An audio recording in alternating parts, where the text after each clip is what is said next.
जी राम राम हरियाणा, एक बार फिर स्वागत आप सभी का बेमिसाल हरियाणा न्यूज में। मैं विजय चावला फिर जुड़ गया आपके साथ। बता दें आपको, ये मनोज नागपा जी पहुंच गए हैं फिर एसडीएम नगर में। मनोज जी, फिर फूल फिर भगवा हर जगह। देखिए, हर जगह भगवा हुआ है, पूरे देश में भगवा है। ये तो फरीदाबाद है। तो एक लोग एक बार कहते हैं ना कई बार की, क्या करके मानोगे? हर तरफ भगवा ही भगवा होगा। श्री राम जी का नाम होगा और हर तरफ भगवा ही भगवा होगा। फूल मालाओं से स्वागत, बम पटाखों से स्वागत। और चांदना साहब, बम पटाखे नहीं, क्या करें बताएं? देखिए,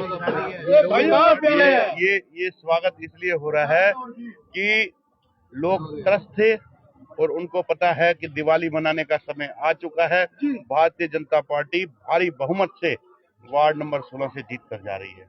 मनोज नाथवा जिंदाबाद, मनोज नाथवा जिंदाबाद। सबसे बड़ी पूरे शहर की समस्या है, कई वर्षों से पूरा शहर झेल रहा है, खासकर एसडीएम नगर भी बहुत पुरानी जगह है। सीवर की समस्या, लोग बड़े परेशान हैं और सड़क बड़ी टूटी हुई। फिर बाइक पर चलते हुए आया हूँ, बाइक भी नहीं चल पा रही और सीवर तो है ही है। इसी समस्या का समाधान करने के लिए तो मुझे भेजा गया है यहाँ पर। हमारे क्षेत्र में पहले भी मैं पिछले क्षेत्र से या पार्षद था, वहाँ पे जब मैं पार्षद बना तो वहाँ पे सीवर की समस्या सबसे ज्यादा थी। पार्षद बनते ही मैंने उस समस्या का सबसे पहले समाधान किया। पानी की समस्या का समाधान किया। जहाँ सड़कें टूटी हुई थी वहाँ सड़कें बनवाई गई। पार्कों का निर्माण कार्य आज भी चल रहा है, जबकि बीच में 2 साल कोरोना का भी पीरियड रहा और लगभग सभी पार्क हमारे वार्ड के बन चुके हैं। अभी थोड़ी देर पहले मैंने मंत्री कृष्ण पाल गुर्जर जी के साथ इंटरव्यू किया, उनसे बातचीत की मैंने। 3600 करोड़ रुपए कह रहे हैं शहर की सीवर व्यवस्था को ठीक करने के लिए। देखिए, हमारा शहर काफी साल पुराना है। अगर देखा जाए तो सन 1950 में ही फरीदाबाद शहर का हुआ, तो उस समय जनसंख्या भी कम थी और जैसे कई कॉलोनियां बाद में कटी हैं। अब पिछले दिनों अगर आप देखें तो मुख्यमंत्री जी ने काफी कॉलोनियां फरीदाबाद की वैध कर दी और अभी भी उन्होंने साथ में कहा है कि अगर और भी कोई कॉलोनी अगर अवैध रह गई है तो उसको भी वैध करने का कार्य किया जाएगा। और उसके लिए देखिए, अगर कॉलोनियां वैध करेंगे और जितनी हमारे हिसाब से पब्लिक बढ़ रही है, उस अगर चीजों को, उन सब चीजों को देखते हुए नेचुरल फंड की जरूरत है। और मुख्यमंत्री जी ने स्पष्ट कह दिया है कि जितना पैसा चाहिए उतना फरीदाबाद को एक स्मार्ट सिटी बनाना है, उसके लिए वो देने को तैयार है। आदरणीय कृष्ण पाल गुर्जर जी, आपको मालूम है, केंद्रीय मंत्री, उन्होंने पूरे फरीदाबाद के विकास की जो एक योजना बनाई थी, वो पिछले कई वर्षों से, जो इतने 60-70 सालों में काम नहीं हुए, पिछले अगर देखें 10 साल से वो एमपी हैं और बिल्कुल हर समस्या का समाधान किया जा रहा है। हाईवे उन्होंने बिल्कुल पूरी तरीके से निर्माण कर दिए। अब हमारे विधायक दिनेश अदलखा जी बने, अगर आप देखें तो 100 दिन के अंदर उन्होंने क्या क्या काम किए। मैं एसडीएम नगर में जा रहा हूँ तो वहाँ के निवासियों ने खुद बताया, कल ही हमारी एक मीटिंग थी, उसमें खुद ही बताया उन्होंने कि मतलब पिछले 2 साल से एक जगह पानी भरा हुआ था और उन्होंने जब अदलखा जी को इसकी शिकायत करी तो 24 घंटे के अंदर अंदर वहाँ पे सफाई कर दी गई। और अब नगर निगम के चुनाव हैं तो अदलखा जी की 11 बाजुएं होने वाली हैं। बिल्कुल वो नेचुरल है कि जो बड़खल का विकास है वो पूरी बड़खल विधानसभा का विकास एक स्मूथ तरीके से किया जाएगा। और मैंने अदलखा जी को ये बात भी बता दी है कि सबसे ज्यादा फंड की जो जरूरत है वो मेरे वार्ड नंबर 16 के अंदर है, एसडीएम नगर के अंदर है। और उन्होंने पूरा आश्वासन दिया है पूरे मंच पे। अगर आप देखें, कल वो मीटिंग में भी थे, 2 सभाएं उन्होंने मेरे क्षेत्र में करी, तो उसमें उन्होंने स्पष्ट रूप से ये बात बोला कि पैसे की कोई भी कमी वार्ड नंबर 16 के अंदर नहीं है। जी, मैं आपसे एक सवाल करता हूँ, बड़ा महत्वपूर्ण सवाल है। अभी आपने कहा कि कोई भी कॉलोनी तोड़ी नहीं जाएगी, सब वैध कर दी जाएंगी, है जी? जहाँ झुकी वही मकान की बात हो रही है। शिखा जी हैं वरिष्ठ पत्रकार, मैंने भी खबर चलाई थी, एक बहुत सीनियर एक्टिविस्ट हैं और समाज सेवी हैं, अनंतकांत भाटिया। उन्होंने कहा था कि कुछ बाजार लगते हैं, अवैध बाजार हैं, कॉलोनियां हैं, उनमें ऐसे बांग्लादेशी आ गए हैं जो हम लोगों को, आप लोगों को, सभी को नुकसान पहुंचा सकते हैं। तो वो बाजार और वो कॉलोनियां जहां पर हो रहे थे उनका क्या होगा?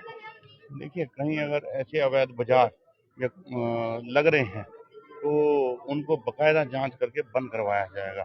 जैसे ही इलेक्शन खत्म होंगे, 12 तारीख के रिजल्ट के बाद हम अपने विधायक जी के साथ बैठकर उन जगहों को आइडेंटिफाई करेंगे और उनका समाधान पूर्ण रूप से होगा। मतलब 100 दिन की जो बात उन्होंने कही है और 100 दिन के बाद भी वो चलने वाली है कि गणेश अदलक्का जी का जादू फिर चलने वाला है आगे? बिल्कुल चलने वाला है जी, बिल्कुल। अब तो मजबूत हाथ भी साथ में जुड़ जाएंगे।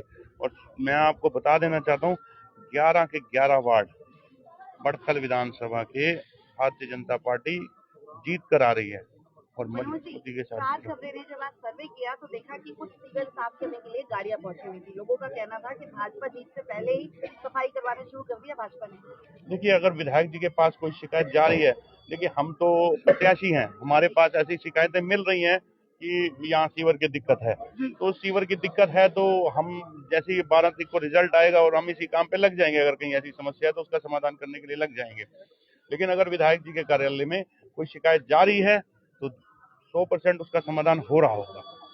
तो भैया बता दें आपको, मनोज नासवा जी हैं और बता दूं 2 तारीख को जो है ना चुनाव होने वाले हैं और मनोज नासवा जी जो है बड़े मजबूत प्रत्याशी हैं, पहले भी चुनाव लड़ चुके हैं, निवर्तमान पार्षद। और बता दूं इनकी जो टीम है, इनकी टीम जो काम करने वाली है वो दिखाई दे रहा है। सभी को 11 कैंडिडेट जो है, ये देखिए इनके वार्ड नंबर सही, जिनके जो अपने धनेश अदलक्का जी हैं, उनकी जो टीम है बड़ी मजबूत टीम।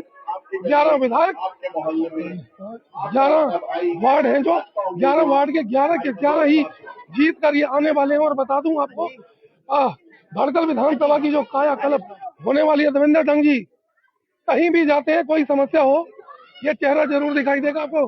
डंग साहब, सबसे पहले तो सभी जय श्री राम जी, क्या कहेंगे नासवा जी के लिए, धनेश अदलक्का जी के लिए? नासवा जी जैसा पर्सन तो आपको कहीं मिलेगा ही नहीं जी, नासवा जी ऐसे हैं जो आप आधी रात को भी जाओगे आपके लिए 24 घंटे आज काम हो जाएंगे बिल्कुल पक्का पूरा 101%। एसडीएम नगर में बहुत सारी दिक्कतें हैं, इतनी दिक्कत करने दूर निकले तो दिनेश अदलक्का जी ने उनको यहाँ भेजा है। तो सहूलियत मिल जाएंगी। हाँ जी, हाँ जी। चावला साहब हैं, समझ लें आपकी मनोज नासवा जी की परछाई। मनोज नासवा जी इनके बिना ना चले, ये मनोज नासवा जी के बिना ना चले। चावला साहब, जय बद्री विशाल की शुरुआत सुबह आपकी जय बद्री विशाल से होती है। बिल्कुल। शायद आप लोगों को ये ना पता होगा कि 12 तारीख को ऐसा भव्य दिन है कि उस दिन मनोज की विजय और मनोज के बड़े भाई पदम जी का, मेरे छोटे भाई का बर्थडे भी है उस दिन। अच्छा, हम 2 चीजें बनाएंगे उस दिन। जन्मदिन का केक उसी दिन कटेगा, जीत का भी केक। ये शायद किसी को पता हो ना पता हो, मैं आपको बता रहा हूँ केक कटेंगे। कि 12 तारीख को मेरे छोटे भाई पदम नासवा का बर्थडे होता है जी, और उसी दिन ही इसकी ये जीत निश्चित। ये दो चीजें हम उस दिन सेलिब्रेट करेंगे। तो भैया 12 तारीख को 2 चीजें सेलिब्रेट होने वाली हैं। केक जहाँ पर मुझे लगता है 1 की जगह 2 0 लगती 100, वहीं मुझे लगता है 200 केक कटेंगे। बिल्कुल बिल्कुल तो चावला साहब, जो मैं फिर कह रहा हूँ, परछाई है नासवा जी की, पारिवारिक संबंध इनके घर की ओर देख रहे, कहीं भी जा रहे हैं तो चावला साहब उनके साथ होते, देवेंद्र डंग उनके साथ है। बड़ी मजबूत टीम जो जीत की तरफ आगे बढ़ रही है और ये जीत आपको 12 तारीख को दिखाई देगी। मतलब ये है कि 12 तारीख को विधायक धनेश अदलक्का का जादू फिर चलने वाला है। तो मात्र कल का दिन एक और रह गया, कल फिर कैंपेनिंग होगी, दिखाते रहेंगे हम किस कैंडिडेट को कहां से कितना प्यार मिल रहा है और कितने आंकड़े से वो जीत रहे हैं, कितना डिस्टेंस रहेगा। जुड़े रहे मेरे साथ, फिर लाइव होकर दिखाएंगे शहर की तमाम खबरें। तब तक के लिए नमस्कार, जय हिंद।